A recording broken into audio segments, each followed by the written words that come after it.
Hello friend, पथ finder Chhapra में आप लोग का स्वागत है। मैं आज व्याकरण में शून्य से शिखर पढ़ाने जा रही हूँ, जो कि वर्णमाला होता है। वर्णमाला किसे कहते हैं? सबसे पहले तो वर्ण को समझेंगे कि वर्ण किसे कहते हैं। तो वर्ण वो होता है, वर्ण मुख से निकली हुई ध्वनि को ही वर्ण कहते हैं। जो मुख से निकलती है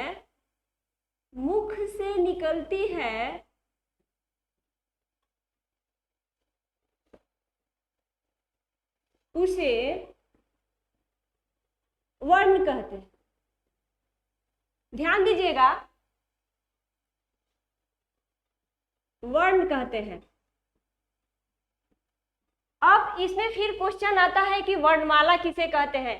तो किसी चीज को सजाने के लिए हमें तो माला की जरूरत होती है, तो वर्ण माला इसमें हो गया एज एग्जाम्पल, जैसे क च छ। इसका छड़ नहीं कर सकते हैं क्योंकि ये मूल ध्वनि है, इसको हम लोग न तोड़ सकते हैं न मोड़ सकते हैं। ये वर्णमाला हो गया। वर्णमाला किसे कहेंगे? जैसे इसको एक ही क्रम में लिखा जाए, जैसे क ख ग इत्यादि, ये हम लोग का क्या हो गया? वर्णमाला हो गया। और वर्णमाला के दो भाग में इसको हम बांटते हैं। वर्णमाला को वर्णमाला दो प्रकार का होता है। पहला हो गया स्वर, दूसरा हो गया व्यंजन। ओके, इसमें कोई दिक्कत? स्वर हो गया और व्यंजन हो गया। तो स्वर किसे कहते हैं? यहाँ पर एक क्वेश्चन आ रहा है कि स्वर किसे कहते हैं। तो स्वर एकदम, स्वर का अर्थ होता है, ट्रिकी मेथड से समझेंगे, स्वर एकदम स्वतंत्र होता है। स्वर क्या होता है? स्वर जो होता है कोई याद करने वाली मामला नहीं है। इसको ऐसे ट्रिकी मेथड से समझेंगे कि एक पॉइंट में हमको समझ आ जाए। स्वर स्वतंत्र होता है। स्वर क्या होता है? स्वतंत्र, इसको किसी की जरूरत नहीं होती है। और व्यंजन जिसमें मात्रा लगती है उसे व्यंजन कहते हैं। ओके,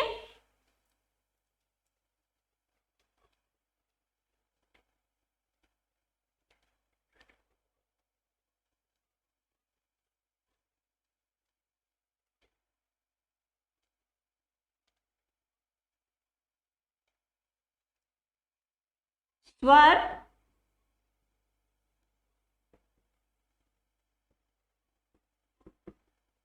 स्वतंत्र होता है।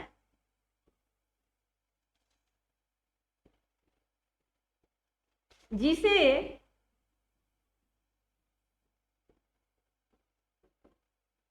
स्वतंत्र रूप से बोला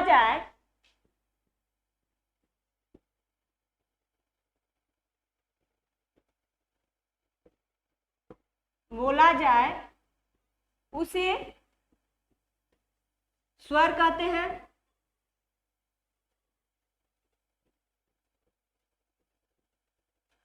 स्वर की संख्या कितनी होती है?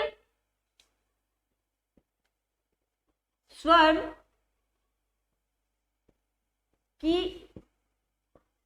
संख्या 11 होती है। अब यहाँ पर एग्जाम में पूछ देता है कि स्वर की संख्या 11, 12, 13, 4, 5 ऐसे करके पूछता है। 4 ऑप्शन दिया रहेगा, लेकिन अब फिर आप लोग के मन में एक क्वेश्चन खड़ा होगा कि अ आ ई तो 13 होते हैं, तो स्वर की संख्या क्यों 11 हो गई? तो इसमें अ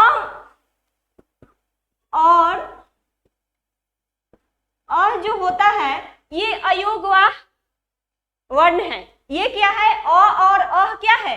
अयोगवाह वर्ण है। सिविल एग्जाम में ऐसे भी आता है कि अयोगवाह वर्ण किसे कहते हैं। तो आप लोग याद रखेंगे कि अयोगवाह वर्ण की संख्या 2 होती है। कौन कौन से होती है? अ अनुस्वार और विसर्ग है, इसको अनुस्वार और विसर्ग भी कह सकते हैं।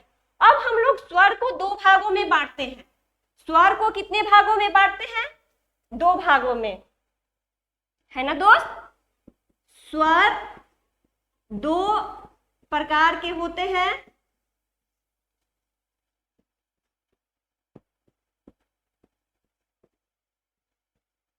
कौन कौन से होते हैं? एक नंबर में देखेंगे ह्रस्व स्वर, सेकेंड में दीर्घ स्वर, है ना दोस्त। अब हम लोग समझेंगे कि ह्रस्व स्वर कौन सा है और दीर्घ स्वर। दीर्घ मीन्स आप तो समझते होंगे कि बड़ा है। ह्रस्व स्वर में एक ही मात्रा लगती है। ह्रस्व स्वर में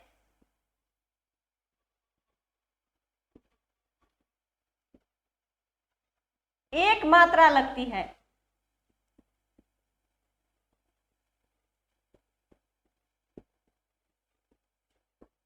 ओके, वो कौन कौन से हैं और ह्रस्व स्वर की संख्या कितनी होती है? तो आप लोग याद रखेंगे ह्रस्व स्वर की संख्या 4 होती है। क्वेश्चन भी कर लेता है कि ह्रस्व स्वर की संख्या कितनी होती है, तो 4 होती है। और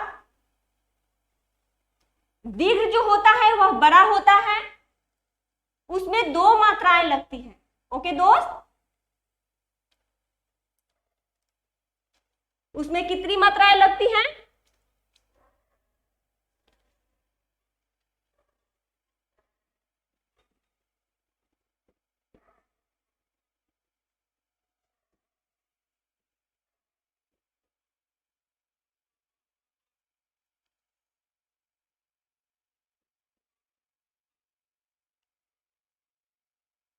चार होती है। कौन कौन से? आ, फिर एक गैप करेंगे, अ के बाद आ आता है, वो क्या हो जाएगा? दीर्घ स्वर हो गया। और अ, ई, उ और ऐ नहीं,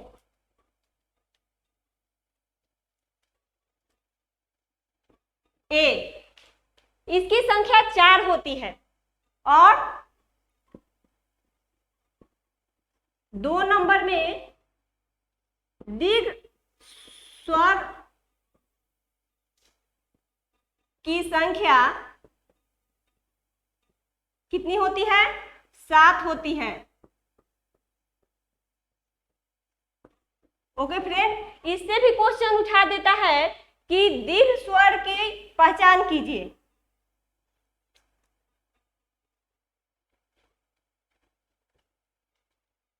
अब इसमें हम लोग देखेंगे कि ह्रस्व स्वर में अ हो गया, ई हो गया, उ हो गया, ए हो गया। तो दीर्घ स्वर इसी ट्रिक से समझेंगे कि आ हो जाएगा ना, इसके बाद बड़ी ई, क्योंकि इसमें 2 मात्रा, समझिएगा जितने वर्ड में 2-2 मात्रा लगती है वो दीर्घ, दीर्घ मीन्स बड़ा होता है। उ, ए, ओ, औ।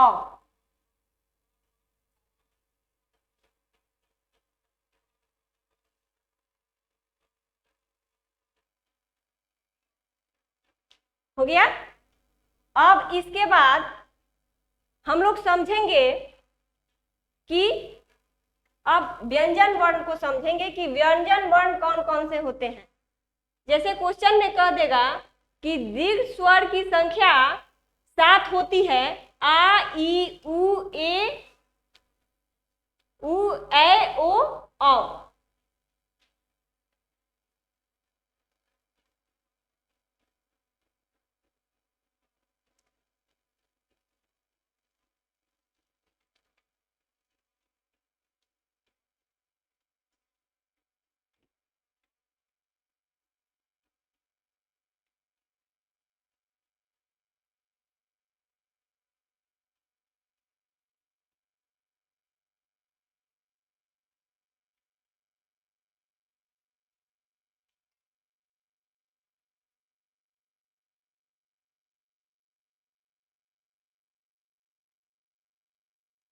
अब व्यंजन वर्ण को समझेंगे।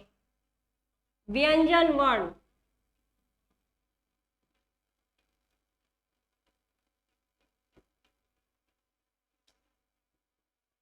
व्यंजन वर्ण, जो वर्ण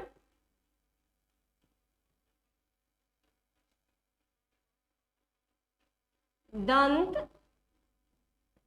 तालु, मूर्धा,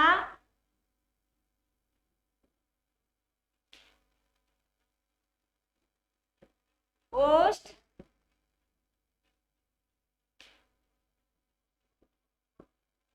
से बोले जाते हैं,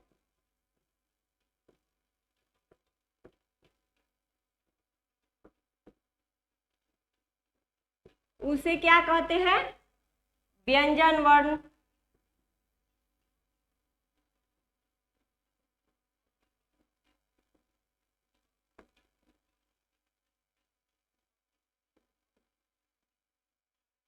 व्यंजन वर्ण दो प्रकार के होते हैं, तीन प्रकार के व्यंजन वर्ण।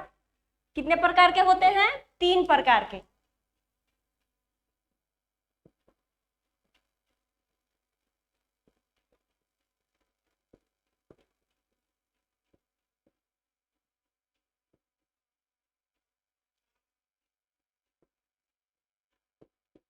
तीन प्रकार के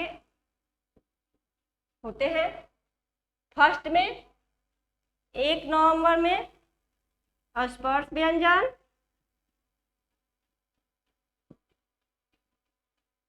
अंतस्थ व्यंजन,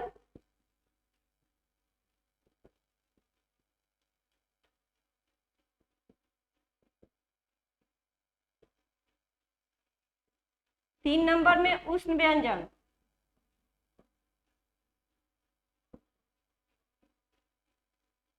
एक स्पर्श व्यंजन किसे कहते हैं और इसकी संख्या कितनी होती है? स्पर्श व्यंजन की संख्या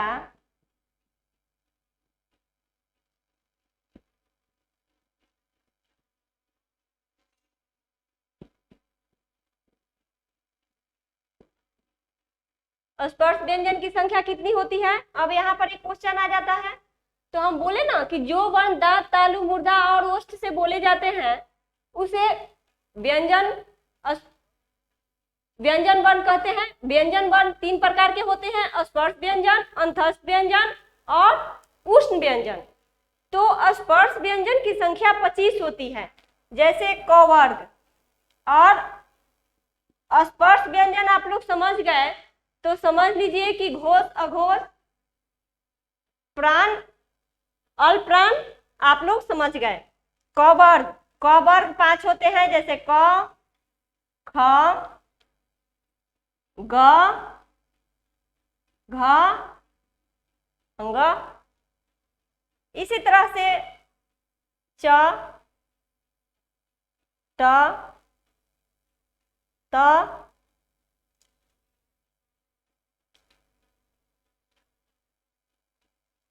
इत्यादि।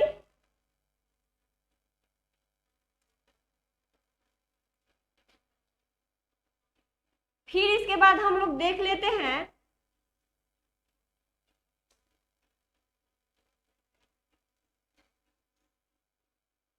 कि कौन सा मूर्धा से और कौन सा तालु से और कौन ओष्ठ से और कौन दंत से उच्चारण किया जाता है।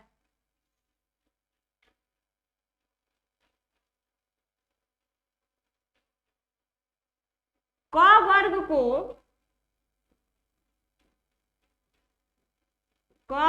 को कंठ से उच्चारण करते हैं। किससे उच्चारण करते हैं?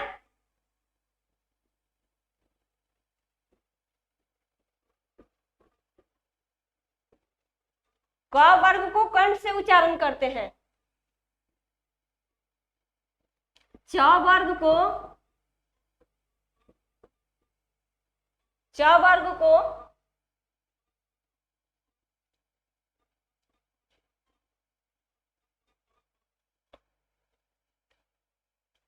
मूर्धा से उच्चारण करते हैं।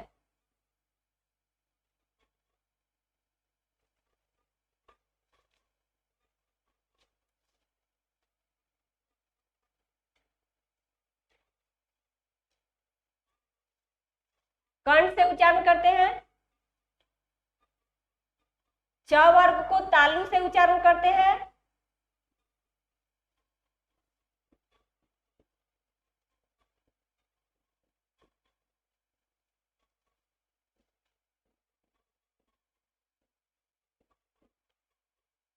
मैं आशा करती हूँ कि आप लोग क वर्ग समझते होइएगा। क वर्ग, च वर्ग, त वर्ग,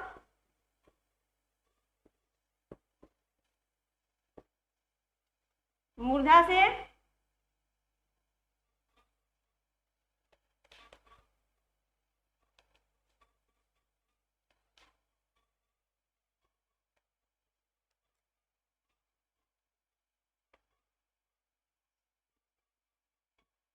मूर्धा से,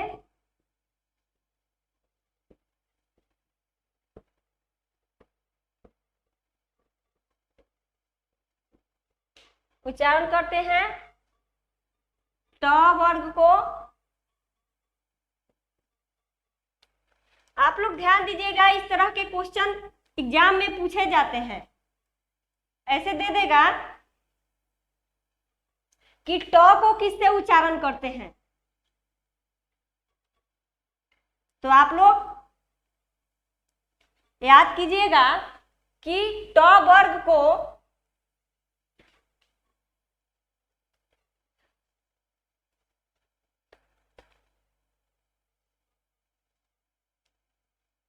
ट वर्ग को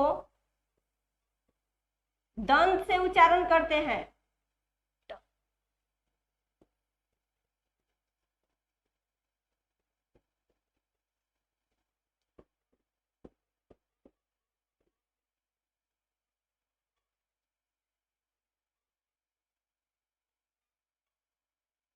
व वर्ग को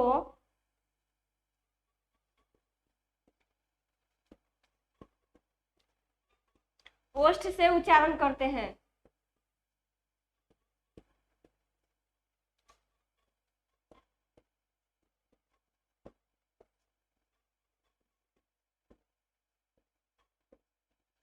ओके फ्रेंड, इस तरह के क्वेश्चन पूछे जाते हैं कि प वर्ग को, प को किससे उच्चारण करते हैं। तो जब आपको पापा बोलना होगा तो आपका ओष्ठ सट रहा है ना, ट से टमाटर, टमाटर, तो इसमें दंत सट रहा है।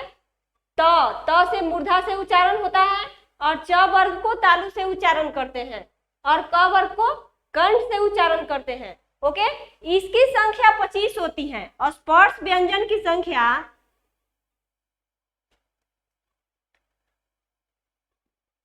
ऐसे क्वेश्चन में रहेगा कि अस्पर्श व्यंजन की संख्या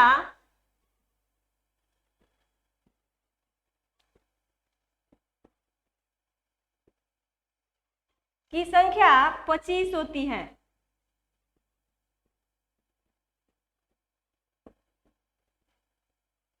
5, 10, 15, 20, 25, 5 × 5 = 25 हुआ।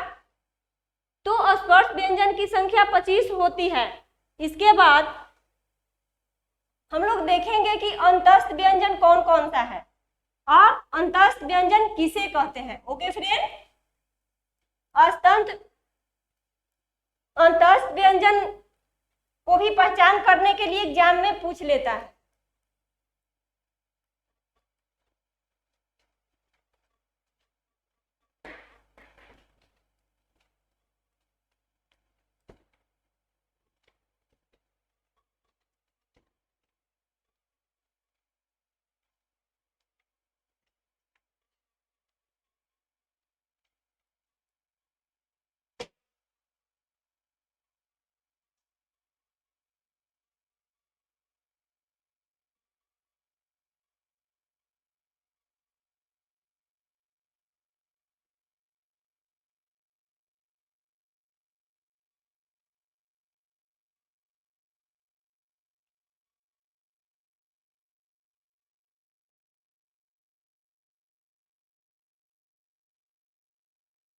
स्पर्श व्यंजन की संख्या 25,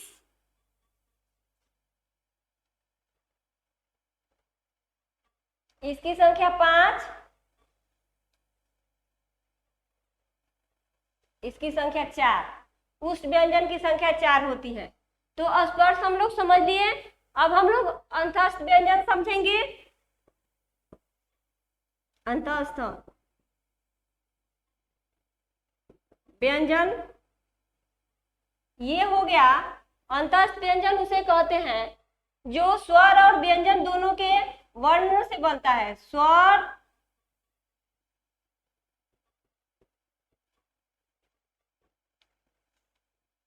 व्यंजन दोनों के मेल से उच्चारण होता है।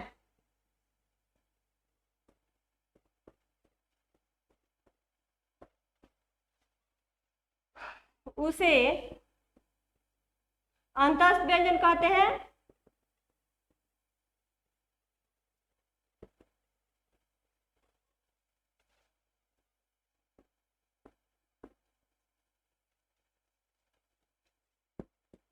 ओके फ्रेंड, और इसकी संख्या कितनी होती है जरा इसको देख लेते हैं।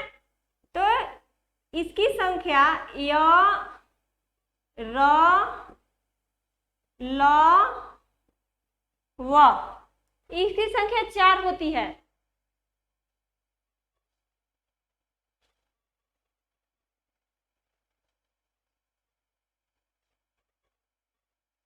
मैं आशा करती हूँ कि आप लोग अंतस्थ व्यंजन समझ गए होंगे। स्वर और व्यंजन दोनों के मेल से जो व्यंजन तैयार होता है उसे हम लोग क्या कहते हैं? अंतस्थ व्यंजन कहते हैं। एग्जाम में वैसे भी क्वेश्चन करता है, जैसे एज एग्जाम्पल, जैसे मैं एक क्वेश्चन देकर के बता रही हूं कि अंतस्थ व्यंजन का पहचान करें।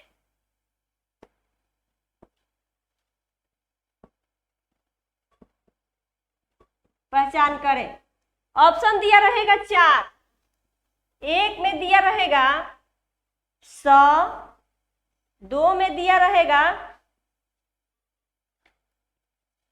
ह, 3 में दिया रहेगा र, और 4 में दिया रहेगा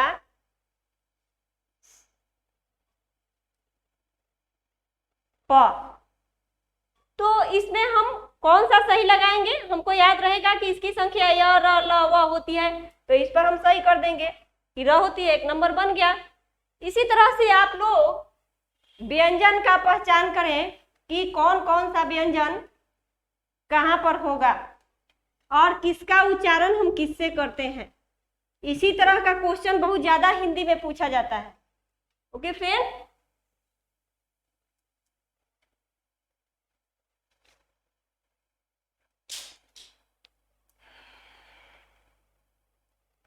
थर्ड में देखेंगे कि उष्ण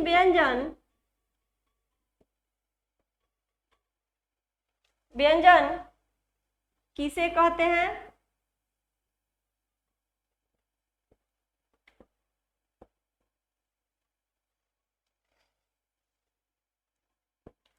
उष्ण व्यंजन जो हमारी मुंह के रगड़ या घर्षण से बनता है उसे हम उष्ण व्यंजन कहते हैं। ओके, जो रगड़ या घर्षण के द्वारा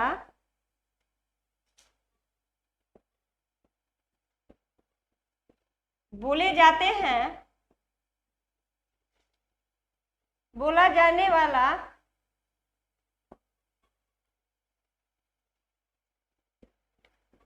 जाते हैं, उसे उष्ण व्यंजन कहते हैं।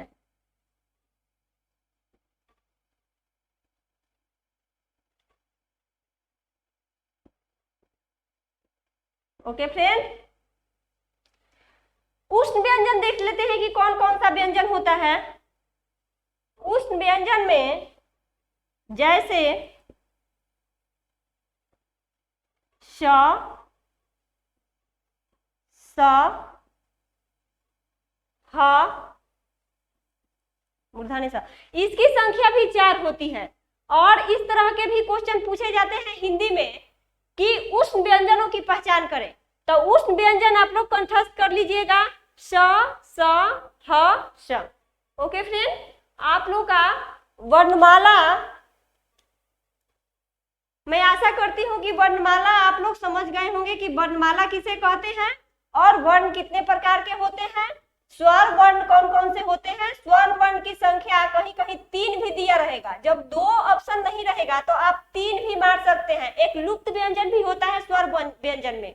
लुप्त व्यंजन कौन सा होता है, जो कि उसको देर से बोला जाता है, जैसे ओम, ऐसे देखिए ओम, ये तो ओम ऐसे लिखा जाता है, लेकिन रियल में ऐसे नहीं ओम होता है। ओम, ये हो गया आपका ओम। राम, राम, र। इसके बाद ये हो गया, जिसको देर से बोला जाए उसे लुप्त व्यंजन। तो जहां पर 2 नहीं रहेगा, वहां पर जहां पर 3 रहेगा उसे भी आप लोग स्वर व्यंजन पहचान करने में मार सकते हैं। 3 वैसे रहता नहीं है, जो मेन है वो 2 ही होता है। जैसे क्वेश्चन घुमाएगा तो उसके लिए बोल दे रहे हैं। एक संयुक्त व्यंजन होता है जिसकी संख्या 4 होती है।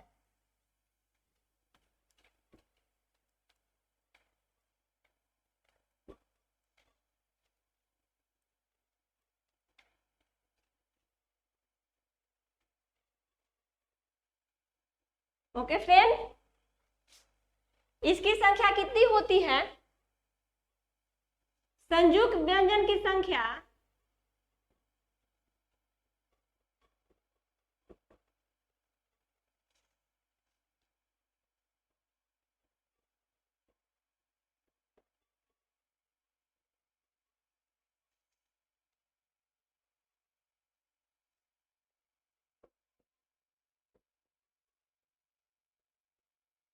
चार होती है। वो कौन कौन से होती है। छ, त्र,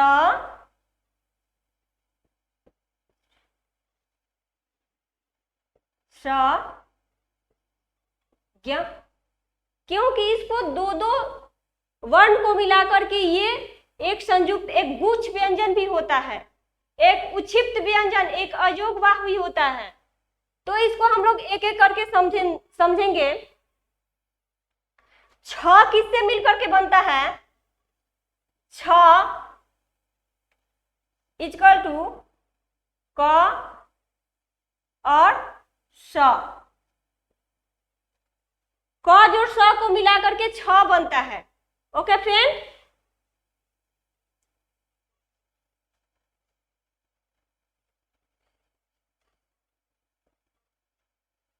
और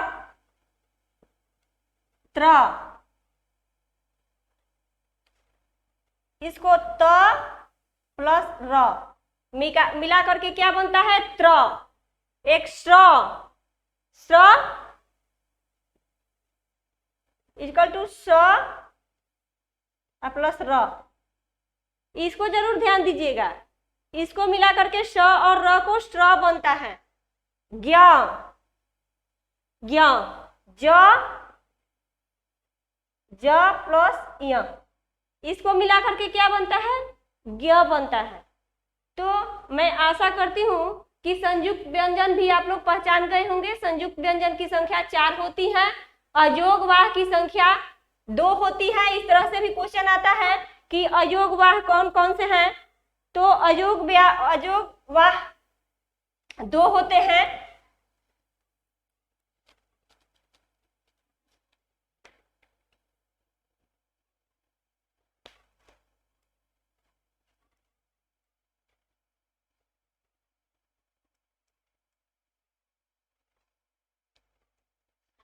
अयोगवाह की संख्या भी 2 होती है। संयुक्त व्यंजन की संख्या 4 होती है।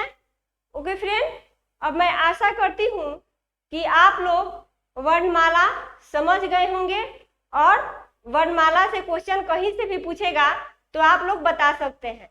अब इसके बाद अगले वीडियो में मैं अल्पप्राण, महाप्राण, घोष, अघोष की मैं चर्चा करूंगी। वर्णमाला में एक चीज और है कि जो मात्रा होती है उस मात्रा को आप लोग समझिए, अ की कोई मात्रा नहीं होती है। जैसे इसमें लगता है क, जैसे कम, ये हो गया, ये अ की मात्रा से। आ की मात्रा से इसमें ये हो गया, इसकी मात्रा ये। जैसे मात्रा की पहचान करने के लिए क्वेश्चन पूछता है कि आ की मात्रा क्या हो जाएगी, ई की मात्रा क्या होती है, ई की मात्रा, बड़ी ई की मात्रा ये हो जाएगी। ऊ की मात्रा ऐसे होती है, बड़ी ऊ की मात्रा वैसे होती है, ए की मात्रा ऐसे होती है, ए की मात्रा ऐसे, ओ की मात्रा एक देंगे, एक ले देंगे, ओ की मात्रा दो। अब कोई कहेगा कि आ की मात्रा क्या होती है, तो आ की मात्रा जैसे राम हो गया, ई की मात्रा भीमा ऐसे हो गया।